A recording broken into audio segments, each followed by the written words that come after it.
ನಮಸ್ಕಾರ, ನೀವು ನೋಡ್ತಾ ಇದ್ದೀರಾ ಸ್ಪೀಡ್ ನ್ಯೂಸ್ ಕನ್ನಡ. ನಾನು ಸಂತೋಷ್ ಕಶ್ಯಪ್. ಡಿ.ಕೆ. ಶಿವಕುಮಾರ್ ಅವರ ಸಚಿವ ಸಂಪುಟ ಅಂದರೆ ಮೊದಲ ಪಟ್ಟಿ ಸಿದ್ಧವಾಗಿದೆ. ಮುಖ್ಯಮಂತ್ರಿಗಳ ಜೊತೆಗೆ 13 ಜನ ಪ್ರಮಾಣ ವಚನವನ್ನು ಸ್ವೀಕರಿಸಿದ್ರು. ಮೊನ್ನೆಯ ರಾತ್ರಿಯ ಹೊತ್ತಿಗೆ ಯಾರ್ಯಾರಿಗೆ ಯಾವ ಯಾವ ಖಾತೆ ಅನ್ನುವಂಥ ಹಂಚಿಕೆ ಆಗಿದೆ.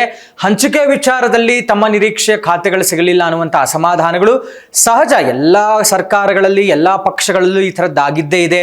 ಅಂದರೆ ತಾವು ನಿರೀಕ್ಷಿಸಿರುವಂತಹ ಖಾತೆ ಸಿಗಲಿಲ್ಲ ಅನ್ನುವಂಥ ಕಾರಣಕ್ಕೆ ಅಸಮಾಧಾನಿತರಾಗುವುದು ಮುಂದುವರೆದು ನಿನ್ನೆ ರಾಮಲಿಂಗಾರೆಡ್ಡಿ ಅವರು ರಾಜೀನಾಮೆಯನ್ನು ತಮ್ಮ ಸಚಿವ ಸ್ಥಾನಕ್ಕೆ ಕೊಟ್ಟರು. ತದನಂತರದಲ್ಲಿ ನಿನ್ನೆ ತಡರಾತ್ರಿ ಡಿ.ಕೆ. ಶಿವಕುಮಾರ್ ಅವರೇ ಹೋಗಿ ರಾಮಲಿಂಗಾರೆಡ್ಡಿ ಅವರ ಜೊತೆಗೆ ಒಂದು ಸಭೆಯನ್ನು ನಡೆಸ್ತಾರೆ ಜಯನಗರದ ಒಂದು ಹೋಟೆಲ್ನಲ್ಲಿ. ಮಧ್ಯರಾತ್ರಿ ಆಲ್ಮೋಸ್ಟ್ 1:30 ತನಕ 2.5 ಗಂಟೆ ಇವರದೊಂದು ಮೀಟಿಂಗ್ ಆಗುತ್ತೆ. ಅದಾದ ನಂತರ ಎಲ್ಲೋ ಒಂದು ಕಡೆ ರಾಮಲಿಂಗಾರೆಡ್ಡಿ ಅವರು ಮನವೊಲಿಕೆ ಆಗಿದ್ದಾರೆ ಅನ್ನುವಂತಹ ಲಕ್ಷಣಗಳು ಕಂಡು ಬರ್ತಾ ಇರುವಂಥದ್ದು. ಯಾಕೆ ಅಂತ ಹೇಳಿದ್ರೆ, ಮಾಧ್ಯಮಗಳಿಗೆ ಪ್ರತಿಕ್ರಿಯಿಸಿದಂತಹ ಡಿ.ಕೆ. ಶಿವಕುಮಾರ್ ಅವರು ಮತ್ತು ರಾಮಲಿಂಗಾರೆಡ್ಡಿ ಅವರ ಮಾತುಗಳು. ಡಿ.ಕೆ. ಶಿವಕುಮಾರ್ ಹೇಳಿದ್ರು, ನಾನು ರಾಮಲಿಂಗಾರೆಡ್ಡಿ ಅವರು ಹಳಬರು, ನಾವೆಲ್ಲ ಮಾತಾಡ್ಕೊಂಡಿದೀವಿ, ಎಲ್ಲ ಸರಿಯಾಗಿದೆ ಅಂತ.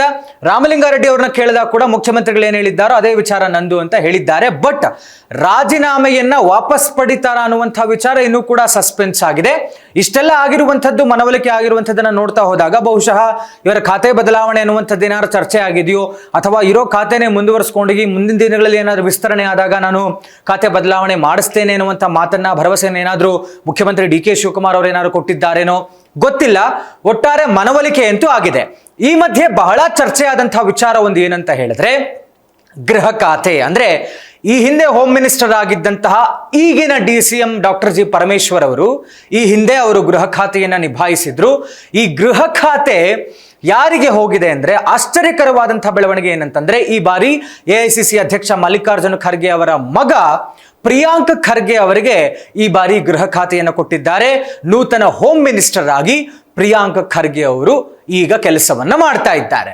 ಪ್ರಿಯಾಂಕ್ ಖರ್ಗೆ ಅವರ ಒಂದು ಸ್ವಲ್ಪ ಹಿಂದೆ ಮುಂದೆ ವಿಚಾರ ಮಾತಾಡೋದು ಅಂತ ನೋಡಕ್ ಹೋದ್ರೆ, ಅವರಿಗೆ RSS ನವರು, ಈ ಹಿಂದುತ್ವವಾದಿಗಳು, ರಾಷ್ಟ್ರೀಯ ಕಾರ್ಯಕರ್ತರು ಅಂತ ಯಾರಿದ್ದಾರಲ್ಲ ಅವರೆಲ್ಲರನ್ನ ಕಂಡ್ರೆ, ಪ್ರಮುಖವಾಗಿ RSS ನ ಕಂಡ್ರೆ ಬಹಳ ಪ್ರತಿರೋಧ. ಪ್ರತಿ ಬಾರಿಯೂ ಕೂಡ ಒಂದು ರೀತಿ ಅದರ ವಿರುದ್ಧವಾದಂಥ ಹೇಳಿಕೆಗಳನ್ನು ಕೊಟ್ಟಿದ್ದು, ಕಾಂಟ್ರವರ್ಸಿ ಮಾಡ್ಕೊಂಡಿದ್ದು ಎಲ್ಲವೂ ಕೂಡ RSS ನ ವಿಚಾರದಲ್ಲಿ, ಹಿಂದುತ್ವದ ವಿಚಾರದಲ್ಲಿ ಪ್ರಿಯಾಂಕ್ ಖರ್ಗೆ ಅವರು. ಈಗ ಗೃಹ ಖಾತೆಯೇ ಅವರ ಕೈಯಲ್ಲಿದೆ. ಹೀಗಾಗಿ ಬಹಳ ಚರ್ಚೆಯಾದಂಥ ವಿಚಾರ ಏನು ಅಂತ ಹೇಳಿದ್ರೆ, ಹಾಗಾದ್ರೆ RSS ನವರ ಮೇಲೆ, ಹಿಂದೂ ಕಾರ್ಯಕರ್ತರ ಮೇಲೆ ಸುಖಾಸುಮ್ಮನೆ ಕೇಸ್ಗಳು ಬಿದ್ದು ಬಿಡ್ತಾವ?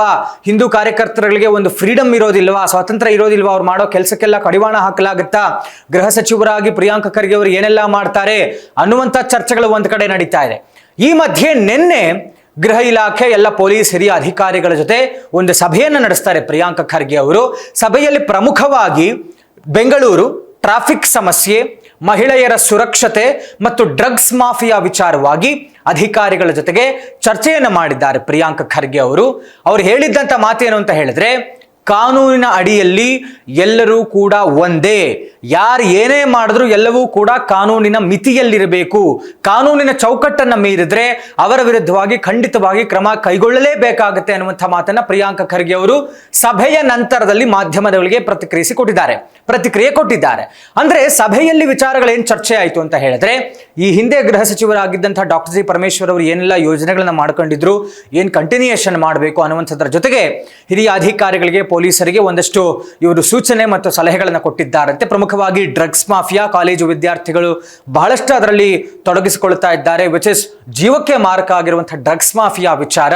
ಅದರ ಜೊತೆಗೆ ಬೆಂಗಳೂರಿನ ಟ್ರಾಫಿಕ್ ಸಮಸ್ಯೆ ಅನ್ನುವಂಥದ್ದು ಹೇಗೆ ನಿಭಾಯಿಸಬೇಕು, ಟ್ರಾಫಿಕ್ ಪೊಲೀಸರು ಅನ್ನುವಂಥದ್ದು, ಮತ್ತು ಮಹಿಳೆಯರ ಸುರಕ್ಷತೆ ವಿಚಾರವಾಗಿ ಗೃಹ ಇಲಾಖೆ. ಯಾಕೆಂದ್ರೆ ಇಂಥ ವಿಚಾರಗಳು ಬಹಳ ಸೂಕ್ಷ್ಮದ ವಿಚಾರಗಳು. ಗೃಹ ಇಲಾಖೆ ಬಹಳ ದೊಡ್ಡ ಜವಾಬ್ದಾರಿಯನ್ನು ಹೊರಬೇಕಾಗುತ್ತೆ, ಬೆಲೆ ತೆರಬೇಕಾಗುತ್ತೆ ಆ ಥರದ್ದು ಏನಾದರೂ ಇನ್ಸಿಡೆಂಟ್ಸ್ ಆಗ್ಬಿಟ್ರೆ. ಹೀಗಾಗಿ ಮಹಿಳೆಯರ ಸುರಕ್ಷತೆ ಮತ್ತು ಡ್ರಗ್ಸ್ ಮಾಫಿಯಾ ವಿಚಾರದಲ್ಲಿ, ಟ್ರಾಫಿಕ್ ಸಮಸ್ಯೆ ವಿಚಾರದಲ್ಲಿ ಯಾವ ರೀತಿಯಾದಂತಹ ಕ್ರಮವನ್ನು ಗೃಹ ಇಲಾಖೆ ಕೈಗೊಳ್ಳಬೇಕು ಅನ್ನುವಂಥ ವಿಚಾರಗಳು ಚರ್ಚೆ ಆಗಿರುವಂಥದ್ದು. ಮತ್ತು ಇತ್ತೀಚೆಗೆ ಬಹಳ ಗವರ್ನರ್ಗೆ ಇದ್ದಂತಹ ಪ್ರೋಟೋಕಾಲ್ ಪ್ರಕಾರ ಝೀರೋ ಟ್ರಾಫಿಕ್ ಮಾಡಿದ್ರು. ಆವಾಗ ಒಬ್ಬ ಮಹಿಳೆಗೆ ಗರ್ಭ ಧರಿಸಿದ್ರು, ಅವರಿಗೆ ಡೆಲಿವರಿ ಆಗಬೇಕಾಗಿತ್ತು ಅನ್ನುವಂಥ ಕಾರಣಕ್ಕೆ ಅವರು ಝೀರೋ ಟ್ರಾಫಿಕ್ ಅಲ್ಲಿ ಸಿಕ್ಕಾಕೊಂಡಿದ್ರು ಅಂತ ಓರ್ವ ವ್ಯಕ್ತಿ ರಸ್ತೆ ಮಧ್ಯೆ ಕೂತ್ಕೊಂಡು ಗವರ್ನರ್ಗೆ ಇದ್ದಂತಹ ಪ್ರೋಟೋಕಾಲ್ನ ವಿರೋಧಿಸಿದ್ರು.